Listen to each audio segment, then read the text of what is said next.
Hello friends, RRB ALP CBT వన్కి సంబంధించి ఈ కాల్ లెటర్, అడ్మిట్ కార్డ్స్ లేదా హాల్ టికెట్స్ అనేది ఇప్పుడు డౌన్లోడ్ చేయడానికి అవైలబుల్గా ఉన్నాయి.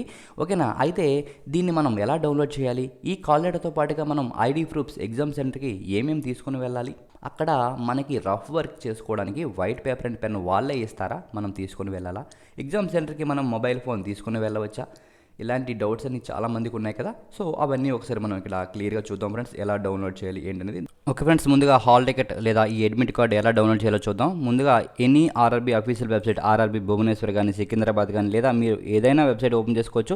ఓపెన్ చేసి కిందకి స్క్రోల్ చేస్తే ఇక్కడ మీకు క్లిక్ హియర్ టు డౌన్లోడ్ ఈ కాల్ లెటర్ ఉంటుంది. దానిపైన క్లిక్ చేస్తే ఈ పేజ్ అయితే ఓపెన్ అవుతుంది. లేదంటే మీరు మన అఫీషియల్ వెబ్సైట్ telugutricks.com ఉంది కదా, అది ఓపెన్ చేసినా మీకు మొదటి లింక్ అయితే ఇక్కడ ఉంటుంది. దీనిపైన క్లిక్ చేస్తే మీకు దీనికి సంబంధించిన అన్ని డీటెయిల్స్ ఉంటాయి ఎగ్జామ్కి సంబంధించి. సో ఇక్కడ నుంచి మీరు ఈ లింక్ని క్లిక్ చేస్తే మీరు అదే పేజ్కి అయితే డైరెక్ట్గా ఓపెన్ చేసుకోవచ్చు. ఓకేనా? దీన్ని క్లిక్ చేసినా కూడా మీరు ఈ పేజ్కి వెళ్ళిపోతారు. ఇక్కడ మీ రిజిస్ట్రేషన్ నెంబర్, మీ డేట్ ఆఫ్ బర్త్ ఎంటర్ చేసి లాగిన్ చేస్తే, ఓకేనా, లాగిన్ అయితే మీకైతే ఈ పేజ్ ఓపెన్ అవుతుంది. ఈ విధంగా ఓపెన్ అయిన తర్వాత మీరు ఇక్కడ ఈ కాల్ లెటర్ అని ఉంటుంది, ఆ ట్యాబ్ పైన అయితే క్లిక్ చేయండి. మొబైల్లో అయితే ఈ పక్కన ఆల్ అని కనిపిస్తుంది, ఈ విధంగా చూడండి. సో దీని మీద క్లిక్ చేసి మీరు చూసినట్టయితే ఇక్కడ ఈ కాల్ లెటర్ అని కనిపిస్తుంది, దానిపైన క్లిక్ చేయండి. ఓకే, లేదంటే డెస్క్టాప్ వ్యూ ఆన్ చేసుకుంటే మొబైల్లో మీకు క్లియర్గా కనిపిస్తుంది. ఓకే, ఇక్కడ కింద చూసినట్టయితే మీ డీటెయిల్స్ ఉంటాయి, ఎగ్జామ్ ఎప్పుడు ఏంటి ఏ షిఫ్ట్ అనేది. ఇక్కడ ఈ కాల్ లెటర్ డౌన్లోడ్ సింబల్ కనిపిస్తుంది, దీనిపైన క్లిక్ చేస్తే మీది హాల్ టికెట్ అయితే డౌన్లోడ్ అయిపోతుంది. మీ హాల్ టికెట్లో ఈ అడ్మిట్ కార్డులో ఏమేమి డీటెయిల్స్ ఉంటాయో చూద్దాం. ఓకేనా? మీరు డౌన్లోడ్ చేసుకుంటే ఈ కాల్ లెటర్ని, ఈ రోల్ నెంబర్ ఉంటుంది, తర్వాత మీ రిజిస్ట్రేషన్ నెంబర్, మీ పేరు, ఆధార్ మీరు ఆల్రెడీ ఉందా లేదా అని ఇచ్చుంటారు కదా రిజిస్టర్ అయినప్పుడు, ఉంటే ఎస్ అని లేకపోతే నో అని ఉంటుంది. ఇక్కడ మీ ఎగ్జామినేషన్ సెంటర్ అడ్రస్ ఉంటుంది, దాని కింద మీ ఎగ్జామ్ డేట్ ఎప్పుడు, ఎన్నో షిఫ్ట్, మీ రిపోర్టింగ్ టైం ఎంత. ఓకే, మీ ఎగ్జామ్ కంటే 1.5 అవర్ ముందు నుంచి రిపోర్టింగ్ టైం ఉంటుంది. 9 o'clock ఎగ్జామ్ అంటే 7:30కి రిపోర్ట్ చేయాల్సి ఉంటుంది. 7:30 నుంచి ఓకే 8:30 లోపు, 8:30కి గేట్ క్లోజ్ చేస్తారు. అలాగే మీ ఎగ్జామ్ లాంగ్వేజ్, ఏ లాంగ్వేజ్ సెలెక్ట్ చేసుకుంటే అది చూపిస్తుంది. ఓకే, అక్కడ ల్యాండ్ మార్క్ ఏంటి, తర్వాత అక్కడ మీరు నీరెస్ట్ రైల్వే స్టేషన్ కూడా ఏంటి అని చెప్పి తెలుస్తుంది ఇక్కడ. ఓకే, అక్కడ వరకు మీరు వెళ్ళాల్సి ఉంటుంది అనమాట. తర్వాత ఇక్కడ బ్లూ కలర్లో ఒక లింక్ ఉంటుంది, దానిపైన క్లిక్ చేస్తే డైరెక్ట్గా ఎగ్జామినేషన్ సెంటర్ యొక్క అడ్రస్ అనేది మీ గూగుల్ మ్యాప్లో ఓపెన్ అవుతుంది. సో ఎలా రీచ్ అవ్వాలి అనేది మీకు క్లియర్గా అక్కడ నుంచి చూసుకోవచ్చు. తర్వాత ఇక్కడ 2 బాక్సులు ఉంటాయండి. అక్కడ candidate signature left side, right side ఏమో ఇన్విజిలేటర్ సిగ్నేచర్ అనేది చేయాల్సి ఉంటుంది. అయితే మీరు ఇక్కడ చేసి వెళ్ళకూడదు. ఎగ్జామినేషన్ సెంటర్కి వెళ్ళిన తర్వాత బయట వాళ్ళు ముందు మీ ఐడి ప్రూఫ్స్ రెండింటిని వెరిఫై చేస్తారు. ఆధార్ కార్డ్, పాన్ కార్డ్ లేదా వాటర్ ఐడి, ఇలాంటి ఏవైనా 2 ఐడి ప్రూఫ్స్ అయితే తీసుకొని వెళ్ళండి. ఓకే, ఆధార్ లేదా పాన్ అయితే ఈ పాన్ లేదా ఈ ఆధార్ కూడా తీసుకొని వెళ్ళొచ్చు, లేదంటే మిగతా అయితే ఒరిజినల్స్ తీసుకొని వెళ్ళాలి. సో బెటర్ ఏంటంటే ఆధార్ కార్డ్, పాన్ కార్డ్ ఉంటే పాన్ కార్డ్ లేదా వాటర్ కార్డ్ ఏదో ఒకటి, ఒక 2 ఐడి కార్డ్స్ అయితే తీసుకొని వెళ్ళండి. అవి తీసుకున్న తర్వాత మీ రెండు చేతి వేళ్ళు, బటన్ వేళ్ళు, ఫింగర్ ప్రింట్స్ అయితే వాళ్ళు తీసుకుంటారనమాట వెరిఫై చేసుకోవడం కోసం. ఓకేనా? ఇక్కడ ఈ సిగ్నేచర్ అనేది మీరు ఇన్విజిలేటర్ ఎదురుగానే చేయాల్సి ఉంటుంది. రైట్ సైడ్ వాళ్ళు చేస్తారు, ఇన్విజిలేటర్ సైన్ చేస్తాడు ఇక్కడ. ఓకేనా? తర్వాత ఈ కిందన మళ్ళా చూడండి, మీ registration number, roll number, date of birth, examination date, shift అన్నీ ఇక్కడ ఉంటాయి. ఓకేనా? మీరు చూడండి, ఇక్కడ పారాగ్రాఫ్ ఉంటుంది. సో ఈ పారాగ్రాఫ్ మొత్తం కూడా, ఓకేనా, ఈ పారాగ్రాఫ్ మొత్తం కూడా ఇక్కడ మీ హ్యాండ్ రైటింగ్తో రాయాల్సి ఉంటుంది. ఓకేనా? ఇక్కడ మీ హ్యాండ్ రైటింగ్తో మీరు ఎలా అయితే నార్మల్గా నోట్స్ కానీ ఏమైనా రాసుకుంటారో సో ఆ విధంగా రాయాల్సి ఉంటుంది ఇక్కడ. సో వాళ్ళు చెప్పిన తర్వాతే, ముందే రాయొద్దు. తర్వాత ఇక్కడ మీ ఫోటో ఒకటి అతికించాలి. పైన ఉంది కదా ఇక్కడ photo, so same as it is photo ఇక్కడ ఒకటి మీరు అతికించాల్సి ఉంటుంది. ఓకేనా? మీరు పట్టుకొని వెళ్ళిపోతే అక్కడ గమ్మది అరేంజ్ చేస్తారు, అక్కడ అంటించుకున్నా పర్వాలేదు.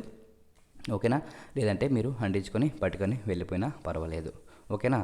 మీరు పట్టుకొని వెళ్ళిపోండి, వాళ్ళే అంటిస్తారు. మీకు ఏం డౌట్ ఉంటే మీ వెనక ఒక 4-5 ఫొటోస్ మీ పర్సులో పెట్టుకొని వెళ్ళిపోండి ఫ్రెండ్స్. ఓకే, తర్వాత ఇక్కడ మీ లెఫ్ట్ హ్యాండ్ థంబ్ అనేది తీసుకుంటారు. తర్వాత ఇక్కడ రైట్ హ్యాండ్ థంబ్ అనేది తీసుకుంటారు. తర్వాత క్యాండిడేట్స్ సైన్ అనేది ఇక్కడ తీసుకుంటారు. మళ్ళీ ఇక్కడ ఇన్విజిలేటర్ సైన్ అనేది చేస్తారు. ఓకే, క్యాండిడేట్ అనేది ఎగ్జామినేషన్ సెంటర్కి ముందుగానే రీచ్ అవ్వాలి, రిపోర్టింగ్ టైం కంటే ముందుగా వెళ్ళిపోతే బెటర్. ఓకే, తర్వాత ఎందుకు అంటే అక్కడ ఆధార్ లింక్, బయోమెట్రిక్ ఐడెంటిఫికేషన్ అది చేస్తారు. సో దానికి టైం వేస్ట్ అవుతుంది కాబట్టి తర్వాత క్యాప్చర్ ఆఫ్ బయోమెట్రిక్ LTA.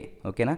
తర్వాత ఫోటో, తర్వాత డాక్యుమెంట్స్ కలెక్షన్, ఇలాంటివన్నీ కూడా మీకు ప్రాసెస్ ఉంటుంది కాబట్టి మీ టైం వేస్ట్ అవ్వకుండా ఉండడం కోసం అనమాట. ఓకేనా? 2 ప్రూఫ్స్ అయితే తీసుకురండి. తర్వాత రిపోర్టింగ్ టైం ఇక్కడ చూడండి, షిఫ్ట్ 1 అయితే మనకి ఎగ్జామ్ 9 o'clock అయితే 8:30కి గేట్ క్లోజింగ్ టైము, తర్వాత 7:30కి రిపోర్టింగ్ టైం. అలాగే మధ్యాహ్నం సెకండ్ షిఫ్ట్ వాళ్ళకి 12:30 ఎగ్జామ్ అంటే 12 గేట్ క్లోజింగ్, 11 రిపోర్టింగ్ టైం. ఓకేనా. తర్వాత ఈవినింగ్ లాస్ట్ థర్డ్ షిఫ్ట్ 4:30కి ఎగ్జామ్ అయితే మీకు 4 వరకే గేటు ఎలా చేస్తారు, గేట్ క్లోజింగ్ టైము, 3 నుంచి రిపోర్టింగ్ టైం. ఓకే, ఇదనమాట.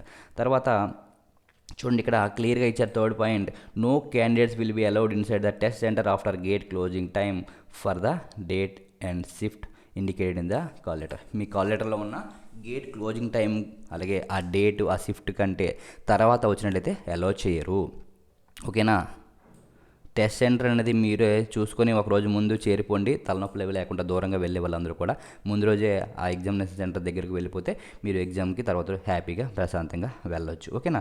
తర్వాత మీరు ఈ కాల్ లెటర్తో పాటుగా వెరిఫికేషన్ టైంలో at least 2 original and valid photo identity cards, అంటే మీరు ఏదైనా 2 వ్యాలిడ్ ఫోటో ఐడి ప్రూఫ్స్ అనేది తీసుకుని రమ్మంటున్నారు. Not photo copied or scanned or expired. Okay, xerox కానీ స్కాన్ చేసినవి కానీ ఎక్స్పైరీ కానీ పట్టుకొని రావద్దని చెప్తున్నారు.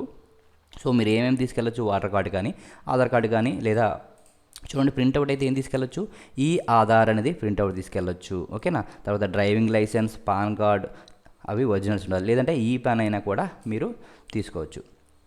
తర్వాత పాస్పోర్ట్ కానీ ఐడెంటిటీ కార్డు కానీ, ఏదైనా ఎంప్లాయీ మీ ఈ గవర్నమెంట్ ఎంప్లాయీ అయితే మీ ఐడి కార్డు కానీ, లేదా స్కూల్గా కానీ కాలేజ్ కానీ మీది కార్డు ఉంటుంది కదా, మీరు ఏ కాలేజ్ చదివితే ఆ కాలేజ్ ఐడి కార్డు కానీ ఇలాంటిది. వీటన్నిటితో పాటుగా కన్ఫామ్గా తప్పకుండా మీరైతే ఆధార్ కార్డుని తీసుకొని వెళ్ళండి. ఓకేనా. ఇదనమాట. లేదా మీ 10th క్లాస్ మార్క్స్ ఇవన్నీ వెనకాల పట్టుకోవడం వేస్ట్ అనమాట. 10th క్లాస్ మార్క్ లిస్ట్ ఇవన్నీ ఒరిజినల్స్ కదా, పోతే ఇబ్బంది. ఆధార్ ఇలాంటివి అయితే పోయినా మరలా మీరు కొత్తవి తీసుకోవచ్చు కాబట్టి ప్రాబ్లం లేదు. ఓకేనా. ఐడి కార్డ్స్ 2 తీసుకొని వెళ్ళండి. అలాగే ఫోటో కూడా ఉండాలి మీ దగ్గర, ఒకటి అంటించడానికి ఉండాలి కాబట్టి ఒక 3, 4 లేదా ఒక 5 ఫొటోస్ మీరు ఉంచుకోండి. ఎగ్జామ్తో పాటుగా మీరు చివరి జాయిన్ అయ్యే వరకు మీకు చాలా ఫొటోస్ అయితే యూజ్ అవుతాయి, ఒక 20 ఎలా ఫొటోస్. సో మీ దగ్గర పెట్టుకుంటే బెటర్ అనమాట. ఓకేనా. చూడండి ఇక్కడ క్లియర్గా ఇచ్చారు బోల్డ్ letters, photo copy of the ID proof will not be allowed. ID proof xerox కానీ పట్టుకెళ్తే అలౌ చేయమని చెప్తున్నారు. ఓకేనా. అందుకే ఒరిజినల్స్ ఉండేలాగైతే చూసుకోండి. ఓకే. ఈ కాల్ లెటర్ అనేది ఆ టెస్ట్ మీ ఎగ్జామ్ డేటు ఆ షిఫ్ట్కి మాత్రమే వ్యాలిడ్ అవుతుంది, తర్వాత వస్తే మాత్రం ఎలా చేయరు, ముందు వచ్చినా ఎలా చేయరని. తర్వాత మొబైల్ ఫోన్స్ అవి మీరు ఎగ్జామ్ సెంటర్ వరకు తీసుకెళ్ళొచ్చు, బయట లాకర్ లాగా ఇస్తారు, అక్కడ పెట్టుకొని వెళ్ళాల్సి ఉంటుంది, లోపలికి అయితే ఎలా చేయరు. ఓకేనా.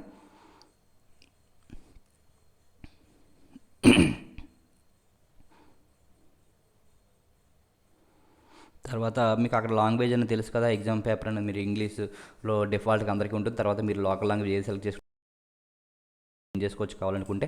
అయితే మాక్ టెస్ట్ ఒకసారి రాస్తే మీకు క్లియర్గా అర్థమవుతుంది. ఓకే. నెగిటివ్ మార్క్స్ ఉన్నాయి అందరూ కూడా తెలుసు కదా, ఆల్రెడీ చాలాసార్లు చెప్పడం జరిగింది, మీ అందరూ కూడా తెలిసే ఉంటుంది. ఓకేనా. తర్వాత చూడండి ఎగ్జామ్ మధ్యలో at the mid of the exam additional biometric photograph capture and attendance including physical RTI అంటే రైట్ థంబ్, తర్వాత left thumb and signature in running hand writing of the candidate will be taken and no extra time will be given for the same as it is in integral part of exam process. చూడండి exam జరుగుతున్నప్పుడు మధ్యలోనే ఈ left thumb తర్వాత మీ photo capture చేయడం, తర్వాత right థంబ్ది తీసుకుంటాము. So దానికి extra time ఏమి ఇవ్వము, అక్కడ మీరు గొడవ పెట్టుకోవద్దని చెప్పి ఇక్కడ క్లియర్గా అయితే ఇచ్చారు. ఓకేనా.